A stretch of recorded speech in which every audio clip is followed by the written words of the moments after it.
Okay, this is the 140-160 class, and we are doing a literary warm-up for the record. Since 1920, the primary objective of vocational rehabilitation has been to provide rehabilitation services which assist physically and mentally handicapped individuals to become employable. Over the last few years, the poorer and more rural states of this country have made commendable progress in the vocational rehabilitation field. We have for years suspected, and the Social Security Administration Office of Research and Statistics has confirmed, that proportionately more disabled persons live in the South than in any other region of the country. Many of these states have responded to this situation with strong state and local support of rehabilitation efforts. An indication of this support is the fact that many of these states have, for the past 6 years, overmatched their federal rehabilitation funds. Most have organized and are operating cost-effective and highly successful programs. Others are just beginning. I am proud to say that as a result of very hard work and careful organization, South Carolina has, for the past 4 years, operated the most successful rehabilitation program in the nation. Last year, South Carolina rehabilitated 659 per 10,000 disabled persons. South Carolina also led the nation in the percentage of severely disabled citizens who are now working as a result of rehabilitation programs. Commendation of state efforts is not to say that the federal dollar is not important in South Carolina. It is most important. It is absolutely essential. It is my intention only to point out that in South Carolina, the federal dollar is not only needed, it is well spent. South Carolina sends approximately $1,600 to rehabilitate an individual. California spends $6,000 to rehabilitate a similar individual. Now, with the change in formula instituted by Section 105B, we are proposing to take from those who need federal dollars the most and are using this money efficiently and successfully, and give these dollars to the states which need it least, and which in many cases see far less results from the money they already have. In the last few years, there has been feeling among the more populous and more wealthy states that there should be a change made in the formula for allocating vocational rehabilitation monies. These states do, in fact, receive less per capita in vocational rehabilitation funds. However, the purpose of vocational rehabilitation is not to serve the needs of the general population of this country. The services are designed strictly for physically and mentally handicapped individuals who are potentially employable. The JWK study, commissioned in 1937, stated emphatically that the total resident population is not the best measure of the potentially disabled population. That total population includes large groups that are not or are unlikely to be part of the target population. Now the very members of this body who were instrumental in seeing that the HEW studied the formula question are ignoring a very significant part of that analysis. If we fail to amend Section 105B by 1983, almost 1/3 of vocational rehabilitation funds will be allocated to the states strictly on the basis of population. In South Carolina, as in Senator Bumper's state, the money lost in the formula change would not impress persons from the more populous areas of the country. South Carolina will lose approximately $4.6 million. However, to the people of my state, particularly to those handicapped individuals who seek these services, you can be certain that it means a great deal.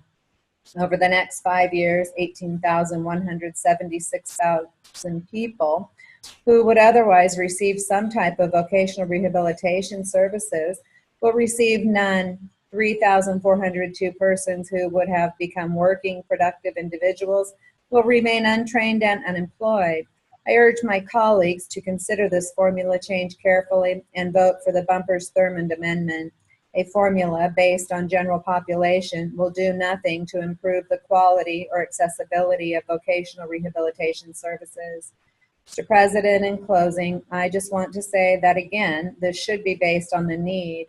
I understood when we started this program originally, it was based on need, not on total population, but where the disabled are located. If you want to change it and allow a state the same amount of funds for each individual as being trained under vocational rehabilitation, that would be another thing. But just to say base it on population, where you come in with population from New York and California and the big states, they hog most of the money and they are the richest states in the nation.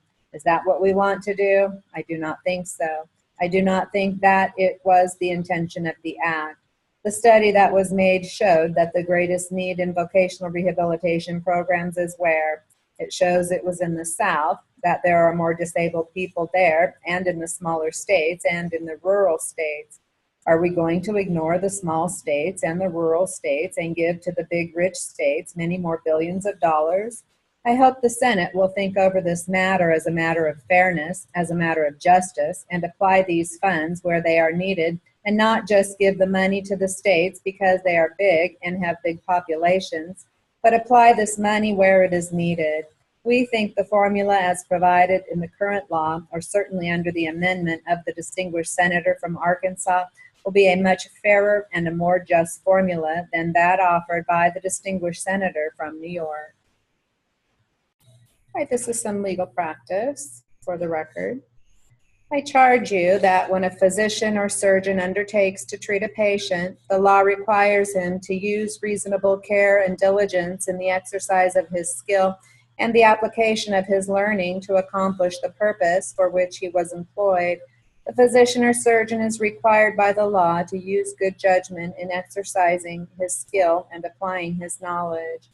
The law would therefore hold a physician liable for any injury to his patient resulting from want or lack of this requisite knowledge or skill, or the omission to exercise reasonable care, or the failure to use good judgment.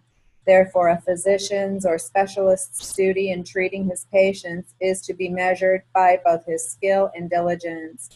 If by lack of skill, which the law requires that he should have, he fails to treat his patient properly, so that he or she is injured thereby, or his or her condition is rendered worse than it otherwise would have been, or if having the requisite skill and he negligently fails to use it, or if he is not careful and diligent in the treatment to the extent that he should be so, and as a physician or specialist of ordinary prudence would have been under the same circumstances, then the physician or specialist would be liable for any proximate injury to the patient.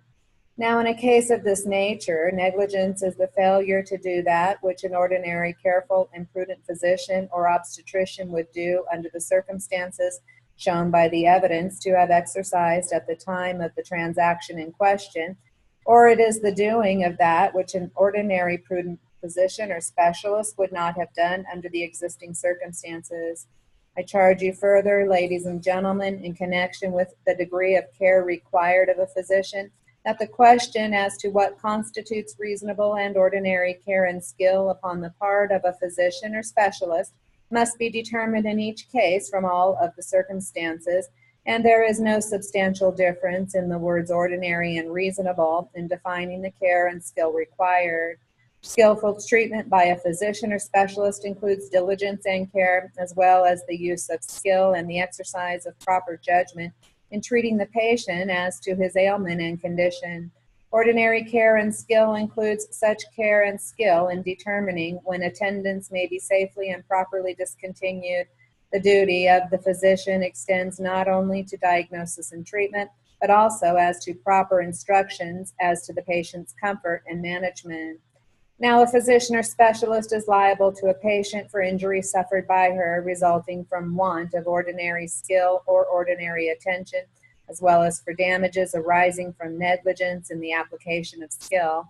And he, the specialist, is also liable for want of ordinary care in not detecting the nature of a proper disease or injury, as well as for failure to render the proper treatment as long as the need of and at the time the patient requires it.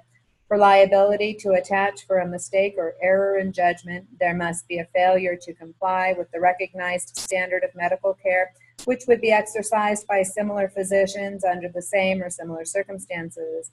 Now, ladies and gentlemen of the jury, if the plaintiff has proven by the preponderance of the evidence the first element of the cause of action, that is negligence, and the second element, that is, that the negligence was the proximate cause of the loss or injury or damage, then you go to the third element, that of damages. If you find that the plaintiff is not entitled to recover, then all you would do is write a verdict in favor of the defendant, and that would end the case. If you find that the plaintiff is entitled to recover, then it becomes your duty to determine just how much the plaintiff should recover. So, applying the principles of law that I have charged to you to the evidence as you find it to be, if you determine the plaintiff is entitled to recover, you would go further and consider the measure of damages. The statutory law which relates to claims of this kind, being what we refer to as actions under Lord Campbell's Act or actions for wrongful death, I have already read to you. Now I further instruct you, ladies and gentlemen, that here the plaintiff is suing only for actual damages. The plaintiff is not seeking punitive damages. Actual damages are sometimes called compensatory damages, meaning to compensate one, to pay her, to make a person whole again, such that after a money verdict collection, that person would be in the same status they were in previously, insofar as a money verdict collection would bring about that result. I instruct you that our Code of Laws of 1976 provides as follows. In every such action for wrongful death, the jury may give such damages as they think may proportion to the injury resulting from such death to the parties, respectively, for whom and for whose benefit such action shall be brought, and the amount so recovered shall be divided among the aforementioned parties in such shares as they would have been entitled to if the deceased had died intestate, and the amount recovered had been personal assets of his estate. Now you, ladies and gentlemen of the jury, may give such actual damages as you think proportioned to the jury resulting to the beneficiaries of this suit as set forth by the statute which I have just read to you. Such damages would not include any damages sustained by the deceased himself, such as physical pain or suffering or mental anguish on the part of the deceased, if there was such. The words proportioned to the injury used in the statute, of course, means as established by the greater weight of the evidence in your mind.